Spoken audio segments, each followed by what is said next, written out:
Oh gosh. But yes, I am back with another, I assume, gonna be hilarious video because Bill Wurtz, the creator of History of the World, which I did watch way back, also made this one, History of Japan. And this is a video that was suggested way back actually, so I finally gonna take time to look at this. And I'm curious, I mean, Japan is interesting, they do lots of anime and games, and I like anime and games. So, and of course, like most countries, they have quite a deep history. So I'm curious what. Oh God, oh God! I just make me remember history of the world, and I need to I started laughing before anything even showing. Oh God, I'm way too easily amused. Okay, history. Japan is an island by the sea filled with volcanoes and it's... In the year negative a billion, Japan might not have been here. In the year negative 40,000, it was here, and you could walk to it, and some people walked to it. Then it got warmer, some icebergs melted, it became an island, and now there's lots of trees. So now there's people on the island. They're basically sort of hanging out in between the mountains, eating nuts off trees, and using the latest technology, like stones, and goals, and the outside world. And they have technology from the future, like really good metal and crazy rice farms. Now they can make a lot of rice really quickly. That means if you own the farm, you own a lot of food, which is something everybody needs to survive. Yes. So that makes you king. Rice farming and rice kingdoms spread across the land, all the way to here. The most important kingdoms were here, and here.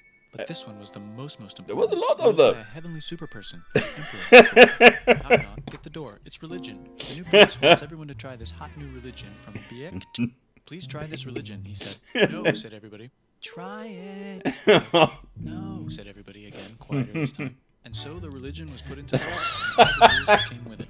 Then the government was taken over by another clique, and they made some reforms, like making the government govern more, and making the government more like China's government, which is a government that governs more. Hi, China, they said. Hi, dipshit, said China. Can you call us something else other than dipshit, said Japan. Like what, said China. How about Sunrise Land, said Japan.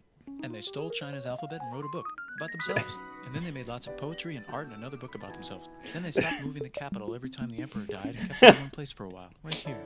And they conquered the north finally, get that squared away. A rich hipster named Kukai is bored with modern Buddhism, visits China, and learns a better version, which is more spiritual. Comes back, reinvents the alphabet, and causes art and literature to be great for a long time. And the royal palace turned into such a dream world of art that they really didn't give a shit about running the country. So if you live outside the palace, how are you supposed to protect your shit from criminals? Hire a samurai. Everyone started hiring samurai. Rich, important people hired samurai. Poor people who could not afford to hire samurai did not hire samurai. The samurai became organized and powerful, more powerful than the government, so they made their own military government. Here, they let the emperor still be emperor, but the shogun is actually in control. Breaking news, the Mongols have invaded China. We've invaded China, said the Mongols. Please respect us, or else we might invade you as well. Okay, said Japan. So the Mongols came over, ready for war, and died in a tornado. But they tried again, and had a nice time fighting with the Japanese, but then died in a tornado. Then the emperor overthrows the shogunate. Then the shogunate overthrows him back and moves to Kyoto and makes a new shogunate. And the emperor can still dress like an emperor if he wants, that's fine. Now there's more art. Like painting with less colors, collaborative poetry. I'm sorry. So much going on. And the Mongol, I've gotta feel bad for them. At least they are dedicated to the cause of invading. Oh God, that must blow to literally people. Oh man. Oh God, they should not call this the sun country, the rising sun. They should call it the tornado. Oh, the emperor tried to take down the shogunate take them down back. It's like WrestleMania. Plays, monkey fun, tea parties, gardening, architecture, flowers. It's time for who's going to be the next shogun. Usually it's the shogun's kid, but the shogun doesn't have a kid. So he tries to get his brother to quit being a monk and be the next shogun. He says okay, but then the shogun has a kid. So now who's it going to be? Now on your phones. And everyone voted so hard that the palace caught on fire and burned down. The shogun actually didn't care. He was off somewhere doing poetry. And the whole country broke into pieces. Everyone is fighting with each other for local power, and it's anybody's game. Knock knock, it's Europe. No, they're not here to take over. They just want to sell some shit, like clocks, and guns, and Jesus. So that's cool, but everyone's still fighting each other for control, now with guns. And wouldn't it be nice to control the capital, which right now is puppets, with no one controlling them? This clan is ready to make a run for it, but first they have to trample this smaller clan, which is in the way. Oh. Surprise, the smaller clan wins, and the leader of that clan steals the idea of invading the capital and invades the capital. And it goes very well. He's about halfway through conquering Japan when someone who works for him kills him, and then someone else who works for him kills them, and that guy finishes conquering Japan. And then he confiscated everybody's swords and made some rules. And now I'm going to invade Korea and then hopefully China, he said, and failed, and also died. Before he died, he told these 5 guys to take care of his 5-year-old son until he's old enough to be the next ruler of Japan. And the 5 guys said, yeah, right, it's not going to be this kid, it's going to be one of us, because we're grown-ups. And it's probably going to be this guy, who happens to be way more rich and powerful than the others. A lot of people support him, but a lot of people support not supporting him. They have a fight, and he wins, and starts a new government, right here. And he still lets the emperor dress like an emperor, and have very nice things. But don't get confused, this is the new government, and they are very strict. So strict they close the country. No one can leave, and no one can come in. Except for the Dutch, if they want to buy and sell shit. But they have to do it right here.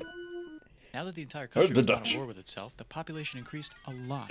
Business increased, schools were built, roads were built, everyone learned to read, books were published, there was poetry, plays, sexy times, puppet shows, and Dutch studies. People started to study European science. You know, the sexy time I'm all for, and whatever, but the puppets... No! They are genetically made to murder us. That's the thing with those fuckers. They're gonna end up killing all of us in our sleep. And I must say... You seem to have a hard time. My god. And to see all of these different... You know, the different groups they have there just reminds me of Shogun Total War, which is... I love that game, actually. I need to play it again now, just because... But really reminds me of that. Yes, the chaos, like literally all these sci-fi, and like, come on, guys, seriously. Books they bought from the Dutch. We're talking geography, skeletons, physics, chemistry, astronomy, and maybe even electricity. Ooh, over time, the economic and cultural prosperity began to gradually slow down. Knock, knock. It's the United States. Oh no! Huge boats with guns, gunboats. Open Gunboats. the country. Stop having it be closed, said the United States. There was really nothing they could do, so they signed a contract that lets the United States, Britain, and Russia visit Japan anytime they want. Choshu and Satsuma hated this. That sucks, they said. This sucks. And with almost very little outside help, they overthrew the Shogunate and somehow made the emperor again and moved him to Edo, which they renamed Eastern Capital. They made a new government, which was a lot more Western. They made a new constitution that was pretty Western, and a military that was pretty Western. And do you know what else is Western? That's right, it's conquering stuff. So what can we conquer? Korea. They conquer Korea, taking it from its previous owner, China, and then go a little bit further. And Russia rushes in out of nowhere and says, "Stop, no, you can't take that. We were going to build a railroad through here to try to get some warm water." And Russia builds the railroad, supervised by a shit ton of soldiers. And then when the railroad was done, they downgraded to a fuck ton. Did I say downgrade? I meant upgrade. And Japan says, "Can you maybe chill?" And Russia says, "How about maybe you chill?" Japan is kind of scared of Russia. You'll never guess who's also kind of scared of Russia. Great Britain. So Japan and Great Britain make an alliance together so they can be a little less scared of Russia. Feeling confident, Japan goes to war against Russia, just for a moment, and then they both get tired and stop. It's time. I get tired and To stop. have a war, because it's the 1900s and weapons are getting crazy, and all these empires are excited to try them out on each other. Meanwhile, Japan has been enjoying conquering stuff and wants more. And the next thing on their list is this part of China and lots of tiny islands. All that stuff belongs to Germany, which just had war declared on it by Britain because Britain was friends with Belgium, which was being trespassed by Germany in order to get to France to kick France's ass because France is friends with Russia, who was getting ready to kick Austria's ass because Austria was getting ready to kick Serbia's ass because someone from Serbia shot the leader of Austria's ass. I think I got a stroke. I love these. Actually, shot him in the head. And Britain is currently friends with Japan, so you know what that means. Duh, Japan should take the islands. Which they wanted to do anyway, so they called Britain on the telly to sort of let them know. And then they did it. And they also helped Britain a little here and there with some errands and stuff. Now the war is over, and congratulations, Japan, you technically won the war, which means you get to sit at the negotiating table with the big dudes, where they decided who owns what. And yes, Japan gets to keep all that shit they stole from Germany. You also get to join the post-war mega alliance, the League of Nations, whose mission statement is to try not to take over the world. Oh, that's nice. Bad, and Japan's economy is now crappy, but the military is doing just fine, and it invades Manchuria. And the League of Nations is like, no, don't do that. If the League of Nations is not supposed to take over the world. And Japan said, how about I do anyway? And Japan invaded more and more of China, and was planning to invade the entire East. You've got mail. It's from Germany, the new leader leader of Germany. He has a cool mustache and he's trying to take over the world and needs friends. This also got forwarded to Italy. They all decided to be friends because they had so much in common. It's time for World War II. Germany is invading the neighbors. Then they invade the neighbors' neighbors. Then the neighbors' neighbors' neighbors, who happened to be Britain, said, holy shit.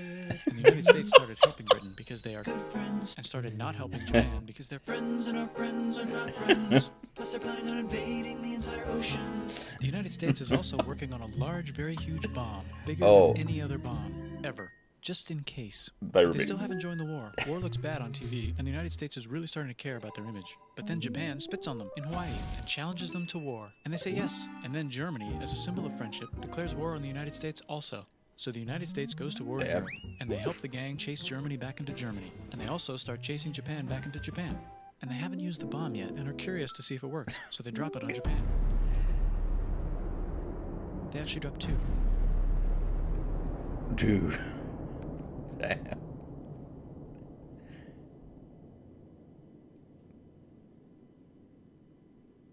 No.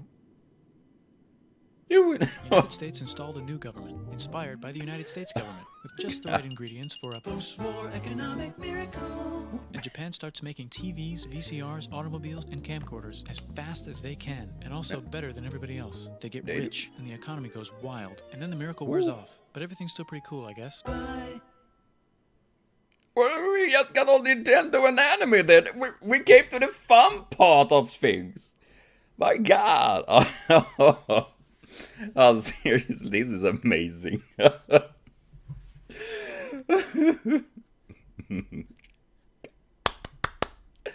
Oh, seriously, this is wonderful. I love these kind of things.